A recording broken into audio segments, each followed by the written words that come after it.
Lyon dans la guerre. Une série audio du Centre d'histoire de la résistance et de la déportation. Épisode 2. Le faux nouvelliste.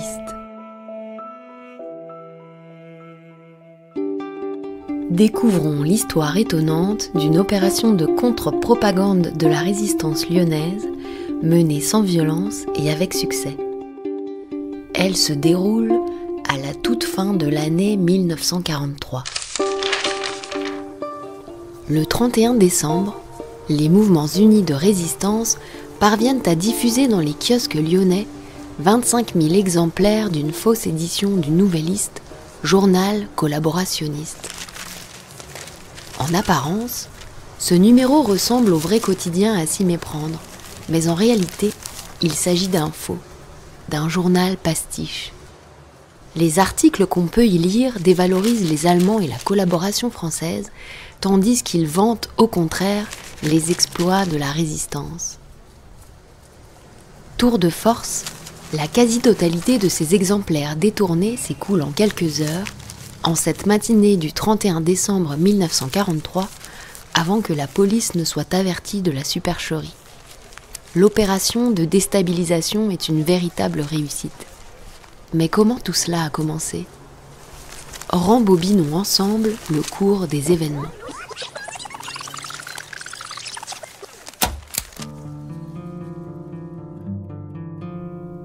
Après la défaite française et le début de l'occupation allemande en juin 1940, la ville de Lyon, située alors en zone libre, est devenue la capitale de la presse française, de nombreuses rédactions de journaux nationaux s'y étant repliées. Mais depuis le 11 novembre 1942, les Allemands occupent la totalité du territoire national, dont la capitale des Gaules, et désormais, la censure allemande s'y exerce aussi, en plus de celle de Vichy. Avant l'automne 1942, les deux grands quotidiens régionaux plébiscités par les Lyonnais étaient Le Progrès et Le Nouvelliste. À l'arrivée des Allemands, la rédaction du Progrès a choisi de ne pas se soumettre à l'occupant et de se saborder en cessant ses publications. L'équipe du journal conservateur Le Nouvelliste, en revanche, a poursuivi ses activités, reliant les informations relatives à la collaboration. Alors les journaux qu'on lisait à ce moment-là, sur Lyon c'est pas compliqué, il y avait Le Nouvelliste et Le Progrès qui apparut jusqu'en avant 42. Henri Drevon, résistant. Refusant le STO, il entre en clandestinité en 1943. Le Nouvelliste était absolument collaborateur, puisqu'il s'était réjoui, en juillet 40, il s'était réjoui de ce que la défaite avait au moins permis de se débarrasser de ce régime, sous-entendu la République. Il n'avait pas dit la gueuse, mais enfin, vous comprenez. Les organes de presse autorisés, dont le Nouvelliste fait partie, sont censurés par Vichy et l'Allemagne et diffusent des informations de propagande collaborationniste. Il existe toutefois une presse clandestine, particulièrement vivace à Lyon et dans la région. Combat, Libération ou encore Franc-Tireur, ces journaux diffusent les informations de la résistance, mais ils sont produits en secret et diffusés sous le manteau. Il existe aussi les actualités cinématographiques et la radio, mais ces médias audiovisuels sont largement contrôlés et censurés, eux aussi, par Vichy et l'occupant. Pour s'informer autrement, il reste envisageable de se procurer la presse suisse et d'écouter, en cachette, les radios étrangères. La BBC, avec ses programmes en français, parfois difficiles à capter à Lyon, mais aussi la radio suisse, comme en témoigne Henri Drevon. Mais alors, ce qu'on lisait à ce moment-là, c'était les journaux suisses. On lisait les journaux suisses, on lisait la Dépêche de Schneider, on lisait la Tribune de Lausanne, puis alors on écoutait la radio suisse. La radio anglaise était très difficile à capter à Lyon. On n'avait peut-être pas de très bons postes, mais enfin, c'était très difficile à capter. Par contre, on captait bien la radio suisse, Suisse romande, Genève, etc. Et on avait quand même des informations là-dessus. C'est dans ce contexte d'une presse muselée que s'élabore l'opération de détournement du Nouvelliste. Le 11 novembre 1943, un défilé des maquis de la Résistance a lieu à Oyonnax, dans l'Ain, pour commémorer l'anniversaire de l'armistice de 1918. Ce défilé, véritable pied de nez aux occupants allemands, a aussi comme objectif de montrer la force de la résistance, afin de négocier des moyens supplémentaires à Londres auprès du Bureau central de renseignement et d'action et des Alliés.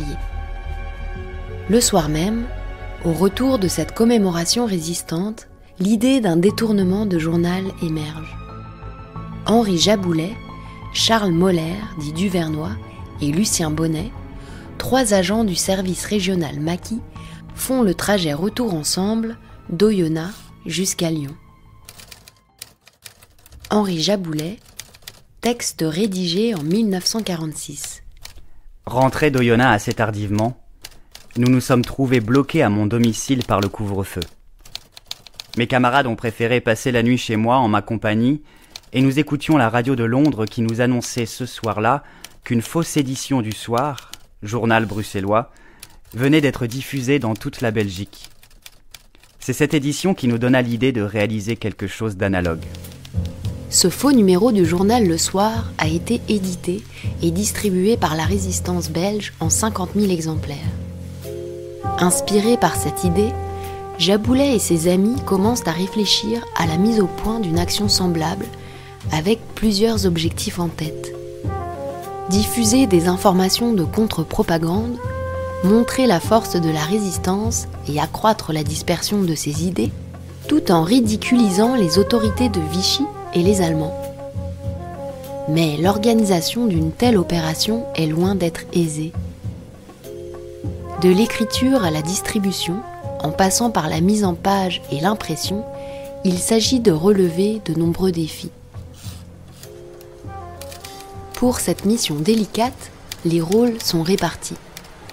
Henri Jaboulet s'occupe de coordonner l'écriture et l'impression, tandis que Duvernois devra se charger de la distribution du journal pirate. Avec l'aide du lieutenant Pascal, de son vrai nom Paul Girin, chef de maquis, Jaboulet parvient à se procurer le papier, denrée rare durant l'occupation, et entre en contact avec un imprimeur, Eugène Ponce, qui a déjà édité de nombreux journaux clandestins, est d'accord pour imprimer dans son atelier 25 000 exemplaires du journal. Pour l'écriture et la mise en page, Jaboulet se tourne vers de vrais journalistes. Comptant à la rédaction du Paris Soir lyonnais plusieurs amis, dont l'un au moins en qui je savais pouvoir mettre une confiance complète, Monsieur Philippe Bonnet, rédacteur en chef, je lui parlais de ce que nous avions envisagé de réaliser. Je lui apportais un projet des textes que nous souhaitions voir paraître dans ce nouveau nouvelliste. Il me mit en rapport avec Pierre Cise, qui fut chargé de les rendre journalistiques, puis de compléter par des articles à son idée ce qui pourrait manquer pour garnir le journal. Le metteur en page habituel de Paris Soir, suisse de nationalité, accepta avec enthousiasme de mettre le travail au point. On s'inspira le mieux possible du nouvelliste, afin que la ressemblance soit aussi frappante que possible. Une difficulté apparaît au stade de la mise en page. L'imprimeur Eugène Ponce ne possédant pas les caractères utilisés dans la police de titre du nouvelliste, il est nécessaire d'en réaliser un cliché, c'est-à-dire d'en graver un modèle en relief qui permettra l'impression.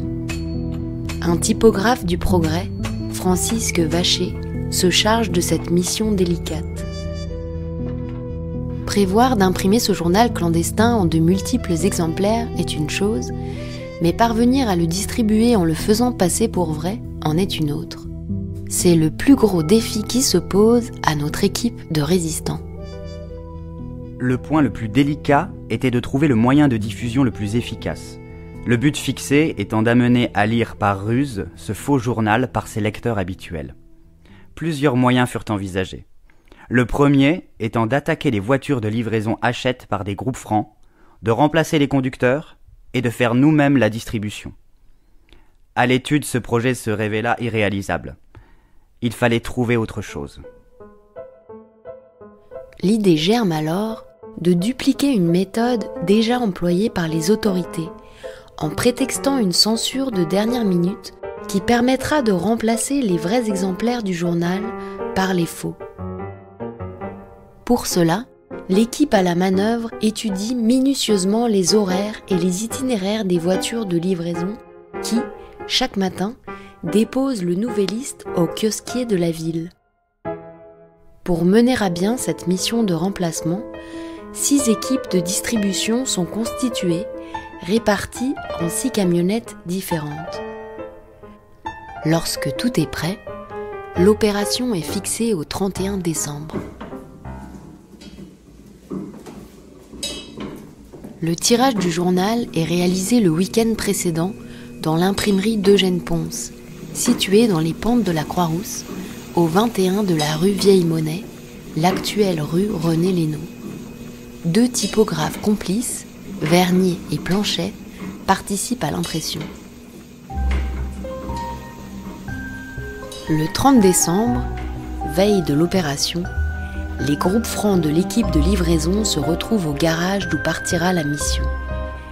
Albert Chifflot, syndicaliste et résistant, membre de l'armée secrète, en fait partie. Voilà, le nouvelliste, nous pour le distribuer, c'est nous qu'on a été choisis pour le faire, par le commandant du Vernois.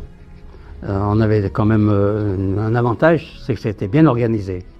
Le 30 décembre, on s'est réunis chez Thomas, la carrosserie Thomas route de Vénissieux, et les 6 voitures étaient là. Les 6 voitures qui allaient faire la distribution, on était là. Je crois qu'on était une 19-20, quelque chose comme ça. Ces membres de l'équipe de livraison préparent les paquets de journaux, sur lesquels ils apposent un bandeau portant la mention « Censure ». Les véhicules, quant à eux, sont affublés d'un macaron « Service de presse ». Chaque voiture doit s'occuper d'un quartier en particulier. Vèze, Perrache, la Croix-Rousse, les Brotteaux, la Guillotière et Villeurbanne. Ce soir-là, la vingtaine d'hommes répètent une dernière fois les parcours, les horaires et le nombre de paquets à échanger à chaque point de vente. Avant de se reposer, le temps d'une courte nuit. «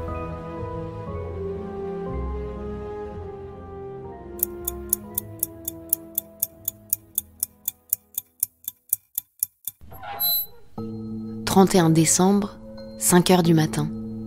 L'opération commence avec 3 hommes par véhicule, dont un armé. Les voitures toutes prêtes, un chauffeur par voiture, un gars pour la protection à côté. Alors moi j'étais chauffeur, à côté de moi Taureau en protection et Dumas, Antonin Dumas. On fait notre tournée, on avait notre tournée bien définie, les endroits, les kiosques qu'on avait livrés. Et alors quand on arrivait dans un kiosque, le gars qui devait changer les journaux descendait avec un paquet de journaux, il rentrait, censure, donnez-moi vos journaux, censure allemande, donnez-moi vos journaux, voilà les bons. On prenait les bons et on laissait les autres. Il y a eu des réticences, il y en a qui voulaient les compter, tout ça, ça marchait pas. Et alors quand on a eu fini la tournée, moi qui étais de Vénissieux, j'ai dit à Taureau, j'ai dit, tu sais pas, on va les faire Vénissieux. Il nous en restait encore un paquet ou deux, il nous en restait quoi. J'ai pris la direction de Vénissieux, on est arrivé, évidemment je connaissais bien mon bled, on est arrivé à Vénissieux, et c'est donc Dumas qui est descendu, comme d'habitude, moi au volant et Taureau à côté en protection, qui est descendu, qui a changé les journaux, et on est reparti. Et je suis repassé à 8 heures du matin, après la fin de la distribution, je suis repassé à Vénissieux, ça s'arrachait le journal. Moi je me marrais parce que alors, nous on avait fait ça, pour nous c'était pas un truc bien difficile, hein. Enfin on a bien réussi, c'était le principal. Ce n'est qu'à 8 heures du matin que la police intervient, avertie de la supercherie par des kiosquiers, alors que les livreurs ont fini leur tournée depuis longtemps. Dans la précipitation, obnubilés par la volonté de retrouver les camionnettes de livraison, les forces de l'ordre ne pensent pas à saisir tout de suite les derniers numéros encore en vente. Seuls 2500 exemplaires sont finalement récupérés par la police lyonnaise, les autres ayant déjà été vendus ou continuant à s'écouler sous le manteau durant la journée. Dans cette édition pirate, les Lyonnais découvrent des informations à l'opposé de la propagande vichiste habituellement relayée dans les colonnes du Nouvelliste. Les titres sont parfois particulièrement explicites. Raid massif sur l'Allemagne. Les vrais terroristes, c'est la milice. Maquis contre Bosch. Oyonnax a fêté avec enthousiasme l'anniversaire de la victoire, etc. Les articles vantent les actions de la résistance et appellent les lecteurs à rejoindre le maquis. Ils dénoncent les exactions de la milice et de la Gestapo, tout en se moquant du gouvernement de Vichy. Aussi, dans un contexte où l'Allemagne connaît d'importants revers militaires en Union soviétique, le journal décrit, en détail, les défaites du régime nazi. Sur la 2e page, la résistance revendique la publication de ce pastiche, dans un petit encart indiquant « Ce numéro exceptionnel du Nouvelliste a été entièrement réalisé par les mouvements unis de résistance, malgré Gestapo et police vichysoise, à titre de sanction contre la direction collaborationniste de ce journal. » La diffusion massive de ce quotidien pirate aura un retentissement important dans l'opinion publique lyonnaise, permettant à la population de mesurer la force de la résistance locale. Cette opération de contre-propagande est particulièrement réussie. Aucun des membres y ayant participé n'est inquiété pour cette action. Persuadé que le journal a été fabriqué par des journalistes professionnels, la police française perquisitionne la rédaction du Nouvelliste sans y trouver aucun indice. L'affaire restera une énigme pour les forces de l'ordre qui ne retrouveront jamais les auteurs de ce détournement. Mais plusieurs des personnes ayant participé à l'opération seront arrêtées ou fusillées dans les mois qui suivent pour d'autres faits de résistance. L'imprimeur clandestin Eugène Ponce est arrêté en mai 1944 et déporté à Neuengamme. Il y meurt d'épuisement en février 1945. Lucien Bonnet, arrêté en mars 1944 sur dénonciation, est torturé par la Gestapo, puis abattu en juin, alors qu'il tente de s'échapper. Le typographe Francisque Vacher est tué en juin 1944 durant l'assaut d'une imprimerie clandestine, rue Viala. Pascal, Paul Girin, est assassiné par les Allemands en août 1944, quelques jours à peine avant la libération. Sur la vingtaine d'hommes ayant effectué la distribution, 12 sont tués avant la fin de la guerre.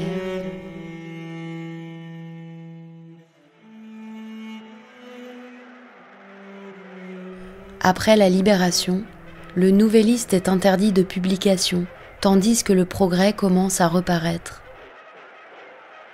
En 1946, le faux numéro du 31 décembre 1943 est réédité et vendu au bénéfice des œuvres sociales de l'association des groupes francs.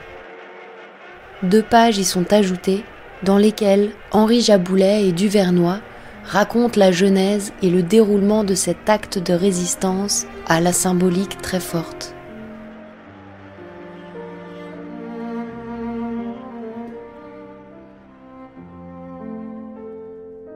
C'était Lyon dans la guerre, épisode 2, Le faux Nouvelliste.